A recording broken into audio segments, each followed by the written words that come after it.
Hello students, welcome to IAS by Heart. Welcome to today's comprehensive editorial analysis. இன்னைக்கு analysisல இருக்க important articles பார்ப்போம். Most of the articles இன்னைக்கு UPSC perspectiveல நிறைய articles important இல்ல. I'll just tell you what are the gist of the articles, okay?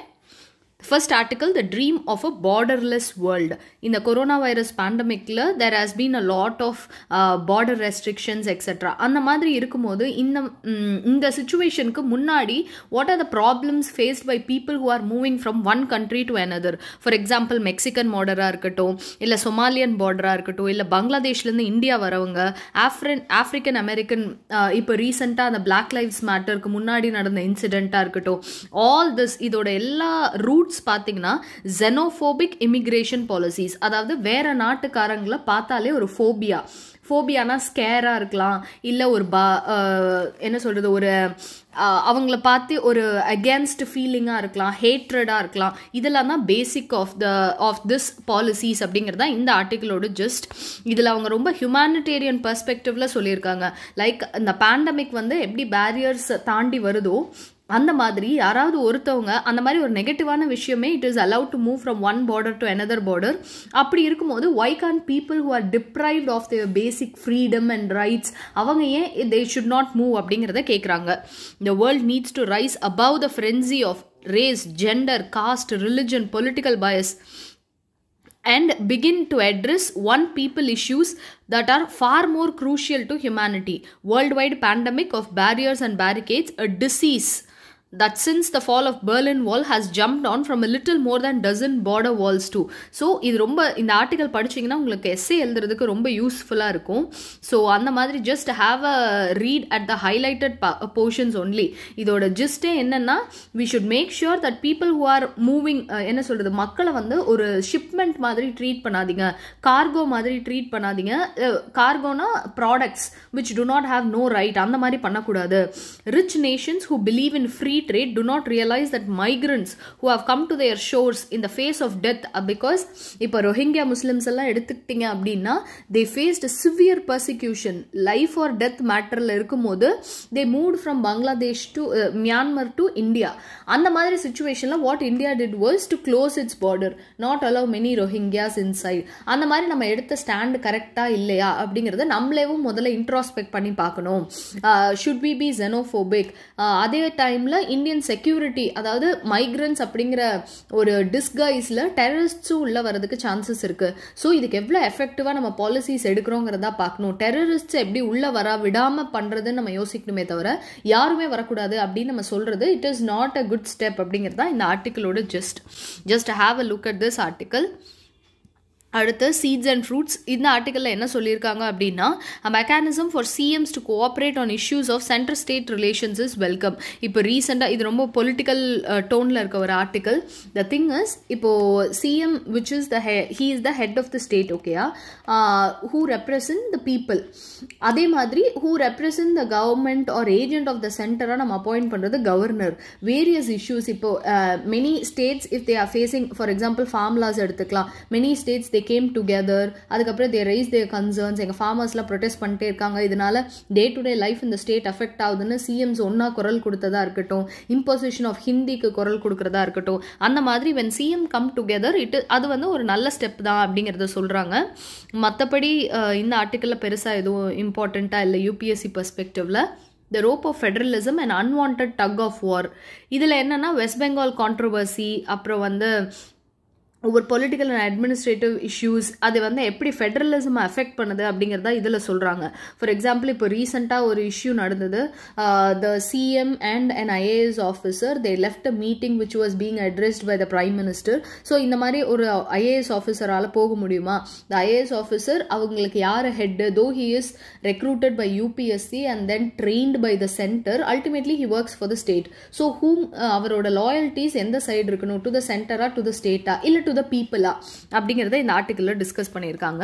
மற்றபடி இது அந்த political issue வச்சுட்டு மீதியெல்லாம் டிஸ்கஸ் பண்ணியிருக்காங்க. All India services that includes IAS were conceived by the makers of our constitution to provide uniformity and high standards of public services எங்கே to center and states, to both of them, to provide a measure of administrative unity in our diverse and plural society. To ensure quality and as a measure of convenience, IAS officers are recruited by UPSC, appointed by the President of India. So he ultimately has to be loyal to Indian government itself.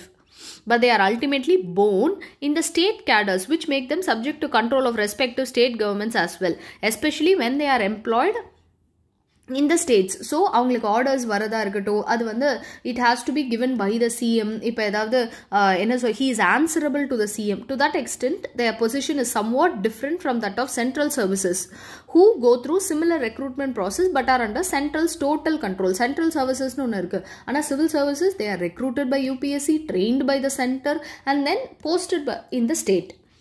IAS officers work for the central government on deputation from their respective state cadres, and during their central deputation, their loyalty is of course to the central government. IAS officers will face acute trust deficit if while working for a state government they show preferential allegiance or loyalty to central government.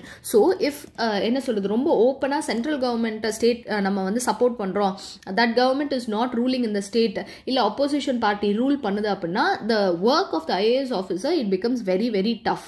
அதாவது if he has openly stated that his loyalty is towards this central government இல்லனா towards one party அப்படின்னா then his life will become miserable by reason of the fact that they were initially appointed by the President of the India. இதுதான் real lifeல IAS officers face பண்ற problem. Okay, and in the article Sahel region சொல்றாங்க, which is the greater Saharan region. அந்த நம்ம மேப்ல பார்த்தா தெரிஞ்சிருக்கும், north of Africa, that desert is called as Sahel region. அங்க எப்படி டெரரிசம் நாளுக்கு நாள் இம்ப்ரூவ் ஆயிட்டு இருக்கு அப்படிங்கறத இதுல சொல்லியிருக்காங்க. You can just have a look at this. Moving on to the next one, should retired officials be barred from disclosing information? இது ஒரு இம்பார்ட்டன்ட் ஆர்டிக்கல். ரீசன்ட் டைம்ஸில் இதை பற்றி அதிகமாக வந்ததில்லை. இந்த ஆர்டிக்கலில் ரெண்டு சைடு வந்து ஆர்கியூ பண்ணுறாங்க. ஒரு சைடு என்னென்னா, மக்களுக்கு என்ன நடக்குது அப்படிங்கிற உண்மை தெரியணும். அஃப்கோர்ஸ் டெரரிஸ்ட் ஆப்ரேஷன் இல்லை வேறு ஏதாவது ரொம்ப சீக்ரெட் மிஷன் அந்த மாதிரி இருந்தால் தெரிய தேவையில்லை. பட் ஆனால் அந்த மிஷன் முடிஞ்சு ஒரு 10 years ஆயிடுச்சு, 15 years ஆயிடுச்சு, இனிமேல் இது மக்களுக்கு தெரிஞ்சால் தப்பு இல்லை அப்படின்னு இருக்குன்னா அந்த விஷயம் மக்களுக்கு தெரிஞ்சுதான் ஆகணும். அந்த மாதிரி because they have their right to information. அந்த மாதிரி தெரியறதுனால ஹார்ம் எதுவும் வந்துடாது. Ultimately people have that right அப்படிங்கிறது ஒரு சைட் ஆஃப் த ஆர்குமெண்ட். இன்னொரு side of the argument, official secrets act of 1923 அப்படின்னு ஒரு ஆக்ட் இருக்கு. அந்த ஆக்ட் படி how much people should know அப்படிங்கிறதுமே ஒரு விஷயம் இருக்கு. இப்போ ஃபார் எக்ஸாம்பிள், இப்போ ரீசன்ட் ஏதாவது ஒரு கான்ட்ரவர்ஷியலான சப்ஜெக்ட் பட் இதுதான் நடந்தது அப்படின்னு அதை ரிலீஸ் பண்றாங்கன்னா அது வந்து மக்கள் கிட்ட பேக்லாஷ் ஏற்படுத்த வாய்ப்பு இருக்கு. அப்போ இருந்த மக்கள் என்ன சொல்றது, people who R even living now, அப்போ ஃபார் எக்ஸாம்பிள் அப்போ ஒரு சிஎம்மா இருந்திருக்காரு, இப்போ he is in his very old age. அப்போ வந்து இப்போ ஏதாவது ஒரு டெசிஷன் வெளியில நம்ம சொல்றோம்னா அவர் எடுத்த முடிவு கரெக்டுன்னு ஒரு பாதி பேர் சொல்லுவாங்க, மற்றவங்க தப்புன்னு சொல்லுவாங்க. ஸோ இந்த மாதிரி இருக்கும்போது when should we tell it to the persons, to the public அப்படிங்கிறத நம்ம டிசைட் பண்ணணும். Right to information, official secrets act, இது ரெண்டுக்கும் நடுவில் we should find a balance அப்படிங்கிறத சொல்கிறாங்க. ஃபார் எக்ஸாம்பிள், ஜஸ்டிஸ் முகர்ஜி ரிப்போர்ட்னு ஒன்று இருக்குது அபவுட் சுபாஷ் சந்திர போஸ் டெத். இன்னமுமே அவர் எப்படி செத்தாரு, did he really die in a flight crash, இல்லை what happened to him, அது இன்னமுமே மக்களுக்கு தெரியாது. it has been so many years, people deserve to know what happened. So அந்த ரிப்போர்ட்டோட ஃபைண்டிங்ஸை நம்ம பப்ளிஷ் பண்ணுறதுல தப்பில்லை அப்படிங்கிறத சொல்கிறாங்க. Who decides what is sensitive and what is not? The government would like to have some control so that existing intelligent security operations are not affected by leakage of information.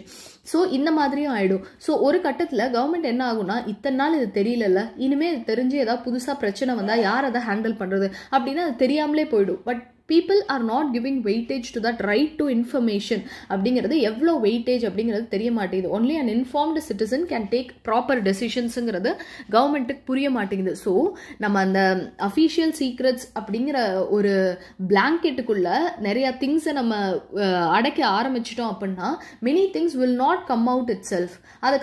அது வெளியில வந்தால் நிறைய பேர் அன்கம்ஃபர்டபுளாக feel பண்ணுவாங்களோ அப்படின்னு அந்த ஹேபிட்டே கூட போயிடலாம். ஸோ மக்கள் கிட்ட ரிவீல் பண்ணுற அந்த ஹேபிட்டே கவர்மெண்ட்டுக்கு போயிடலாம் அப்படிங்கிறதா இதில் சொல்கிறாங்க. There is always tension between the government's desire to keep information secret on national security grounds and public right to information held by public authorities. So government வந்து நிறைய விஷயம் மக்களுக்கு இப்போ தெரிய வேணான்னு மறைக்கிறது நிறைய விஷயமா இருக்கும். இன்னொரு சைடு பப்ளிக்கு ரைட் டு இன்ஃபர்மேஷன் இருக்குன்னு, இது ரெண்டுக்கும் நடுவில் எப்போவுமே ஒரு கிளாஷ் இருந்துகிட்டே இருக்கும். A stable security policy is always hard to achieve since boundaries of official secrecy cannot be clearly articulated. இது வந்து இந்த ஆப்ரேஷன் சீக்ரெட்டாக இல்லையா, இதை டிசைட் பண்ணுறது யார், என்ன பேசிஸில் அதை டிசைட் பண்ணுவாங்க, எது வரைக்கும் மக்கள்கிட்ட ரிவீல் பண்ணலாம், எது வரைக்கும் பண்ணக்கூடாது, இது எல்லாமே வந்து ஒரு குத்துமதிப்பாக தான் போயிட்டுருக்கே தவிர there is no clear definition. So ஒரு செக்யூரிட்டி பாலிசினா இதெல்லாம் தெரியலாம், இதெல்லாம் தெரியக்கூடாதுன்றதுக்கு நமக்கே ஒரு ப்ராப்பரான டெஃபினிஷன் இல்லைங்கிறது தான் இந்த ஆர்டிக்கிளோட just. So you can have view points of two people who concur on many important issues. Okay, so just have a read at the highlighted portions. Moving on, this is one of the important articles. நம்ம வந்து environment related எந்த ஒரு question வந்தாலும் we can write major portions of this article. There has never been a more urgent need to restore damaged ecosystem. இப்போ zoonotic pathogens, அதாவது animals கிட்டேருந்து பரவுற pathogens, they are more frequently jumping from wildlife to humans, creating public health emergencies. Example, corona. Healthier ecosystems and a healthier respect for wild spaces of our world will give a healthier planet and healthier people. அதாவது first of all நம்ம ecosystemக்கு இருக்கிற ஸ்பேஸை மதிக்கணும். Second, அனிமல்ஸுக்கு இருக்கிற ஸ்பேஸை நம்ம மதிக்கணும். We should not go on encroaching upon them. It is time to change how we cultivate our land, how we use our soil, exploit coastal and marine ecosystem, manage our forest. இது எல்லாத்தையுமே revise பண்ண வேண்டிய time வந்துருச்சு. The damage has been done over decades and the destruction cannot be reversed in one night. For example, இப்போ recent World Environment Day which is celebrated on June 5th. The UN Environment Program, UNEP, and UN Food and Agricultural Organization declared UN decade on ecosystem restoration. அதாவது எவ்வளோக்கு எவ்வளோ டிகேட்னா for 10 years, 10 yearsக்கு ecosystem restoration தான் நம்ம ஃபோக்கஸாக இருக்கணும் அப்படிங்கிறத இந்த environment டேல announce பண்ணியிருக்காங்க. To prevent, halt and reverse the degradation நடக்காமல் தடுக்கணும், இப்போ நடந்துட்டு இருக்கிறத ஸ்டாப் பண்ணணும் அண்ட் ரிவர்ஸ் பண்ணணும் of the ecosystem on every continent and every ocean, both on land ecosystem and on ocean ecosystem. 10 years of sustained action to protect and revive the country's economic system will help India to end poverty by enhancing livelihood, combat climate change. இதெல்லாம் வந்து நம்ம ecosystem revive பண்ணுறதுனால நடக்கக்கூடிய நன்மைகள் என்னங்கிற மாதிரி சொல்கிறாங்க. Natural carbon stores increase ஆகும், halt the collapse of biodiversity, நிறைய அனிமல்ஸ் வந்து என்டேஞ்சர் ஆகுறத நம்ம ஸ்டாப் பண்ணலாம், rebuilding homes for wildlife, ecosystem restoration benefits, people and nature, etc. 2019 he announced that India would raise its ambition for restoration, promising an increase and restored degraded land from 21 to 26 million hectares by 2030. அதாவது restore பண்ணணும் நம்ம அந்த restoration of degraded land ஒரு useless land, அது வந்து நம்ம target வச்சுருந்தோம் 26 millionaire, அது அந்த அளவு ஹெக்டேர்ஸ் ஆஃப் லேண்டை நம்ம ரெஸ்டோர் பண்ணுங்கிறது நம்ம டார்கெட்டாக இருந்தது. இதுக்கு நம்ம என்ன பண்ணணும்னா, first of all there must be concerted effort to reduce carbon dioxide emission. இதுதான் இப்போ இருக்க one biggest and greatest threat. So climate change is so dangerous but also to the fragile ecosystem and to humans. So we must reduce the net carbon dioxide emission by 45% by 2030 compared to 2010. 2010ல எவ்வளோ இருந்ததோ அதிலிருந்து ஒரு 45% கிட்டத்தட்ட பாதிக்கு பாதி we have to reduce. We must reach net zero emissions by 2050 and have to hope of achieving 1.5 degrees Celsius. அதாவது global temperature இந்த டிகேடுக்குள்ள 2100க்குள்ள 1.5 degree செல்சியஸுக்கு மேலே ஏறாமல் பார்த்துக்கிறதும் நம்மளோட இம்பார்ட்டண்ட்டான ஒரு கோல். Transforming energy system, land use, agriculture, forest protection, urban development, infra, lifestyle, etc. நம்மளோட சின்ன life ஸ்டைலில் ஆரம்பித்து பெரிய லெவலில் நம்ம யூஸ் பண்ணுற நம்ம என்ன சொல்கிற ரெனியூவபிள் எனர்ஜி நிறையா ஃபோக்கஸ் பண்ணுறதா இருக்கட்டும், இல்லை லேண்டை வந்து டீக்ரேடட் லேண்டை ரிவைவ் பண்ணுறதா இருக்கட்டும், அக்ரிகல்ச்சரை வந்து என்விரான்மெண்ட் ஃப்ரெண்ட்லி, ஈகோ ஃப்ரெண்ட்லியாக மாற்றுறது, not using so much pesticides, chemical fertilisers etcetera இதெல்லாம் நம்ம பண்ணணும் அப்படிங்கிறது சொல்கிறாங்க. It has to be aligned with conserving and restoring biodiversity, minimising air and water pollution and waste. These are the things we have to do. Interconnectedness of நேச்சரை வந்து நம்ம இன்னமுமே புரிஞ்சுக்கல அப்படின்னா நம்ம மேலே தான் தப்பு. ஃபார் எக்ஸாம்பிள், டைக்ளோஃபினாக்குன்னு நம்ம ஒரு டேப்லெட்டை நம்ம கேட்டலுக்கு கொடுக்குறோம், பெயின் கில்லராக கொடுக்குறோன்னா அதோட ஃபைனல் அந்த கேட்டல் செத்து அதோட சிஸ்டம்லேருந்து அந்த டைக்ளோஃபினாக் டைஜஸ்ட் ஆகாமல் அதை சாப்பிட்ற வல்ச்சர்ஸ் எல்லாம் அதை சாப்பிட்டு கொத்து எல்லாம் இறந்து போய் நம்ம ஈகோ சிஸ்டமில் வல்ச்சர்ஸ் வந்து தே ஆர் இந்த peak of the pyramid, they are the scavengers. அப்படி இருக்கும்போது அதனால ஈகோ சிஸ்டம் அஃபெக்ட் ஆகும். ஸோ எப்போவுமே நேச்சரில் ஒரு விஷயமும் இன்னொரு விஷயமும் இன்டர் கனெக்டடாக இருக்கும். So we have to make sure that the interconnectedness of nature is understood by humans.